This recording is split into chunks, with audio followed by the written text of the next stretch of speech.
Tikin Xic is fish, butterflied, marinated with achiote, cooked over the coals, served with salsa and pickled red onions. This is a dish you want to learn how to make.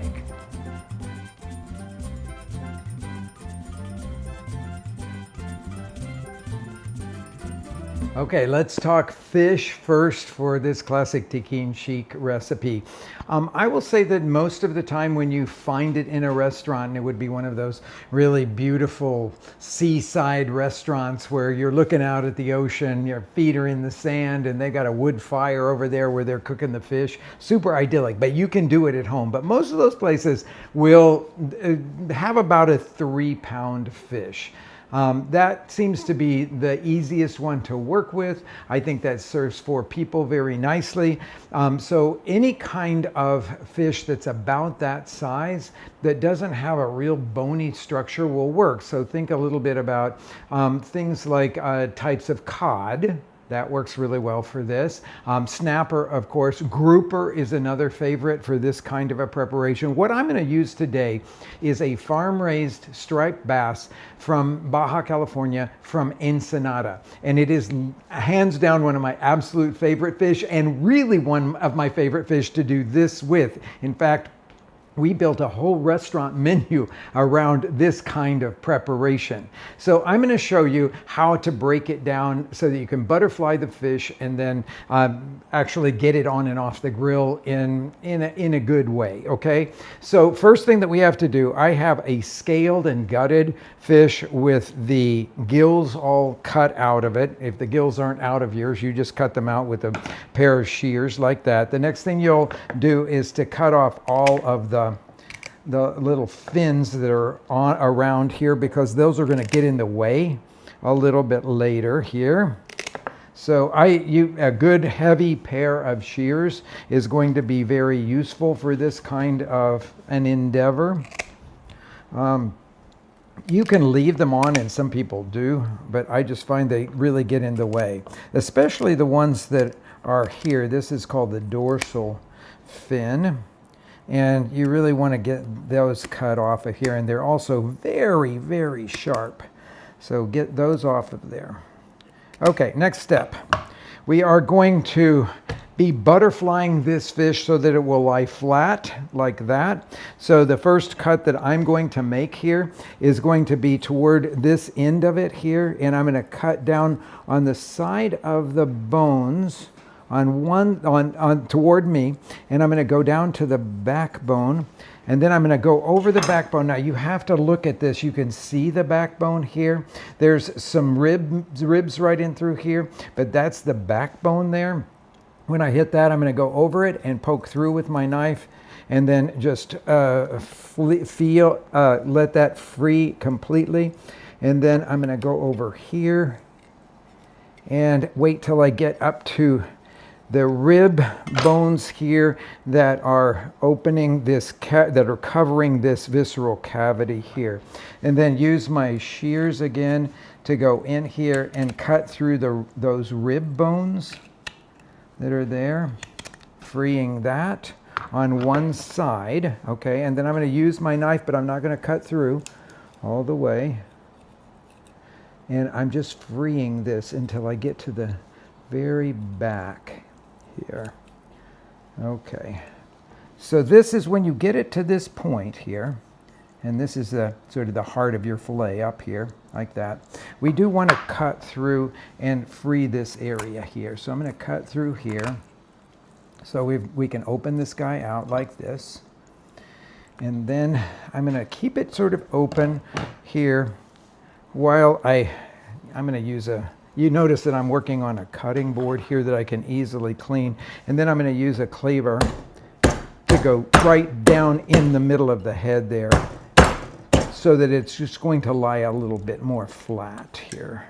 Okay, so there we go, opening all of that out. Now we've got one side free up to here, but now I want to really free it all. So I'm going to go up here using the shears again to cut through any of the cartilage and such that's there, and then open this out. Okay, so that's one side of it basically there.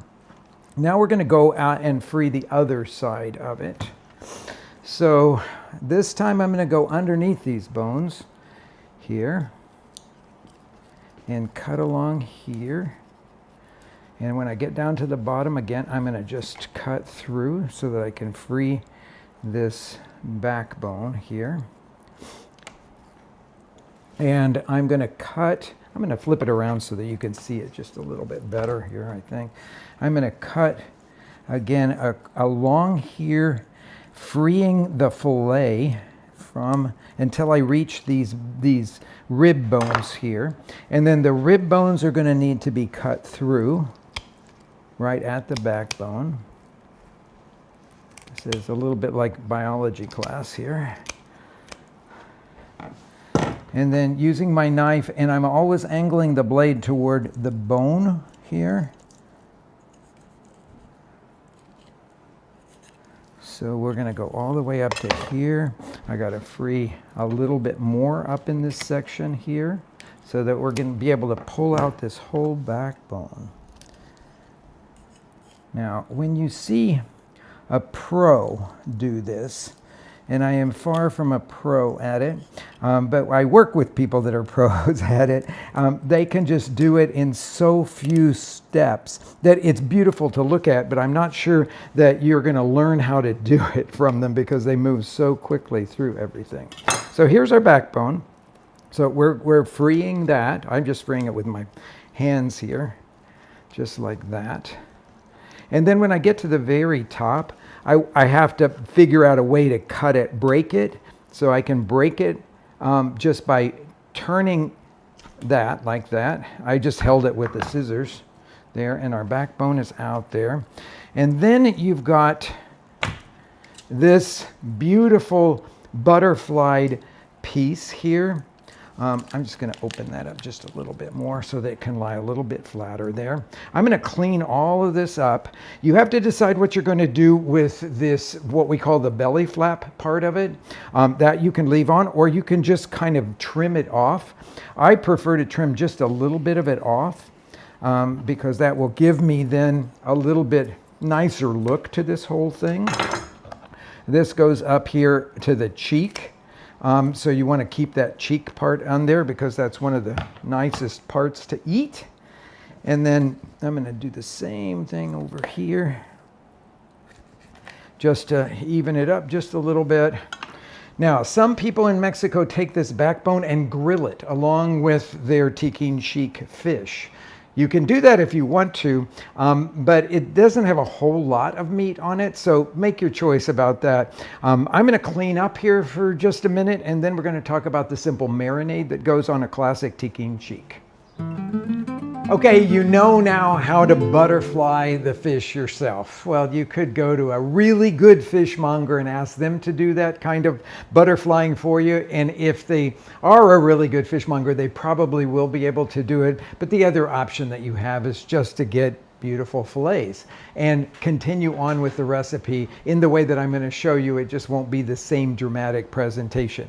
So this is classic Yucatan style. We're going to start with achiote paste. This is the one that I prefer, the El Yucateco brand, but there are many of other brands out there. I like this one because it doesn't have any added color. This is just the natural color of the achiote seeds. They've ground them up with garlic, vinegar, and a whole bunch of spices and herbs. So I've broken that apart. Fresh squeezed lime juice is going to go in there. And then this takes a little patience, but I'm just going to work all of the achiote into that lime juice. And it'll just take a couple of minutes to do it. It's such a small amount that you really can't do it in a food processor or a blender. It's just not enough to move around in there very well. So I suggest you do this by hand. This is the consistency that we're looking for. So it's not watery. It's a little thicker than that. And that's what it should look like. It doesn't have quite enough salt. to season all of this. There is some salt in the achiote paste, but it's going to take another half teaspoon of salt to bring it up to that level. And stir that in until it dissolves. And then I'm going to use a spoon here just to kind of smear it all over this butterflied striped bass.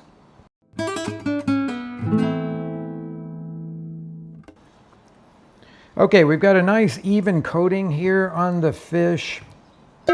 I have about half of it left there. I would say put it in a small container and put it on some vegetables before you roast them. Some olive oil. Achiote roasted vegetables I think are really, really good. Next thing that we're going to do, and this is an optional thing, so you can choose to do it or not. The first time I ever had Tikin Xic, it was done this way and I loved it, so I continued to do it. This is a 1 pound package of frozen banana leaves, which is probably what a lot of you will be getting. I'm just going to take this piece here. So you can see it's really a banana leaf off of a banana tree. I'm going to cut a piece of it off here because I want one piece that will be big enough to go onto this hinged grill basket that I have here. So I'm going to cut about like right there. Now this is the side that attached to the main rib of the banana leaf. I usually cut that part of it off because it's not very flexible at all. Now what is this going to give you? Well, certainly it's going to give you an exotic presentation, but the other thing, it's going to give you the flavor of banana leaf. And banana leaf flavor is quite sweet and herbal. I like that a lot. We will now, well, let's go back to this hinged grill basket because you have to see that. So there are lots of different varieties of hinged grill baskets out there. It's just that hinge there. This has the flexible wires, which I really love for this kind of presentation. It makes absolute way easier than if you have the static bars that come across here. If you have just the bars on your grill basket, then you'll want to really brush them or spray them very generously with oil. I don't find I have to do that with this particular basket, but I'll give you that word just to start with here. Okay, next we'll put this guy here, and then I'm going to pick up the fish and lay it onto the grill basket onto the banana leaf there. And then I'm going to spray the top, the flesh side of this fish with some oil. And be generous with this because this is what's going to help things not to stick. I love working with a sprayer. It's way easier than trying to do that with a brush. I'm going to put the top down here. Then this will slide up and it'll catch. If it doesn't catch easily, like this one's not wanting to catch here, then I'm going to just wrap a piece of foil around here just to keep it in place, and that'll work as well. So let's head out to the grill. So usually this is something that's cooked over a wood fire, at least a charcoal fire. You can do it on a gas grill. This is sort of a hybrid grill, so I've got some charcoal burning down here underneath, but then below that I can have an assistive gas if I want to. But it's what I would call medium hot. I'm going to now turn this over onto the hottest part of the grill, like that. There's some of that, you notice some of that oil that just dripped off of there, and that's what sort of did all of the sparking and the little flame that you saw there. And then we're going to leave it for about 4 minutes or so, 5 minutes maybe. This is a pretty hot fire, so it may cook pretty fast. And then we'll flip it over when we get a nice browning going on underneath. I think it's about ready to flip here. You'll notice that the banana leaf sort of starts to burn a little bit around the edge. That's okay. Let's see what we got here. Oh, it's looking pretty good. A little bit of it stuck over here, but not bad. That just touched the grill and then just stayed on that. So I'm going to let it cook now, moving it over. This side of the grill is much less hot. So I'm going to move it over here. I only have charcoal under this part of it over here, and I could just bring this down. Of course, the little handle will be sticking out, and we can just let it coast over there to complete doneness. This is the way I like to cook fish a lot, is to put it on a very hot part of the grill until I get it browned and get good grill marks in it, and then flip it over into a cooler place and just let it coast to doneness. You have a lot more control when you do it that way than if you try to cook the whole thing on the hot part of it. So we'll look at it again in a couple of minutes and see. We'll start testing it to make sure that it's done, but it shouldn't take more than about, depending on how hot your fire is, something around 6 or 7 minutes to do the whole thing, really. If you have a lower fire, of course, it'll take a lot longer. Okay, let's check it. This is always the part that I get the most excited about, because this is the moment when I have to determine if it's done or not. So I always call it that you're looking for the fish to flake under firm pressure. So I'm going to go in here and I can see that it's flaking. It didn't flake completely easily. I had to give it firm pressure, and that tells me that it's right. It's ready to go. So now it is time to, I'm going to put it back over here on this thing here, and we'll talk about how this is presented and served. Okay, undo the foil. That was my little clamp there on top. I always take a small spatula and go in here and free all of the meat from, you can see any places that it's sticking. Actually quite hot there, so I'm just going to grab it with this, and then you can see where it's sticking. So that's the places that you'll do the freeing right there. That's why I like this little basket with the flexible wires like that, because it's really easy to work with. Nowhere else was really sticking there, maybe a little bit down here. So we'll open up this basket now, and we're going to transfer it out of here. I always just break off the pieces of burnt banana leaf, and I've taken another banana leaf piece to line the platter, so I can just kind of reinforce all of that. But this burnt part of the leaf can just go away like that. Okay, now I am going to use a couple of spatulas. Big spatulas for this would work well. This is one of the most useful pieces in my kitchen. This is really a piece that for people that make layer cakes and they're splitting cakes, this is what you transfer the cakes with. But I use it for all kinds of things. So I'm just going to come up underneath here, where I can get underneath the leaf like that. That won't have stuck to the wire basket, but you have to thread it. You have to kind of thread it. And then I'm going to go with this spatula underneath this part of it here, and I think I can just pick the whole thing up and go right over onto our platter. See how pretty that is? Really, really lovely. We've got the classic condiments here. I have the Schneepeck version of the salsa mexicana, or pico de gallo, the one with the radishes in it. And I made with habanero chili, the pickled red onions, and of course all of the lime wedges that you want to pile on the platter for everyone to squeeze over the fish. Now, you might feel like that once you've gotten to this point, you have no clue how to serve this. And certainly it's for people who are adventurous and don't have to always have boneless pieces of fish, because there are going to be some bones up it, especially in around this part of it over here. But I will tell you what you can look at here, and this might be very helpful to you as you're serving, that you have basically this as a fillet here and this as a fillet on this side. So what I usually will do is to cut that fillet in half like that, then free it here at this part of the fish, like where the backbone was, and then just come up underneath there, and then that can be a piece to serve to someone. But of course, if you're going to make this into a super casual thing, people can just take off pieces of this fish and make their own little tacos, which is what I'm going to do right now. I've got steaming hot corn tortillas here. And I'm going to just take a little piece of this beautifully cooked fish to put onto the tortilla. Of course, it wouldn't be finished without a squeeze of lime. A few of these pickled onions to go over the top of that. And then a spoonful of this Schneepeck salsa there.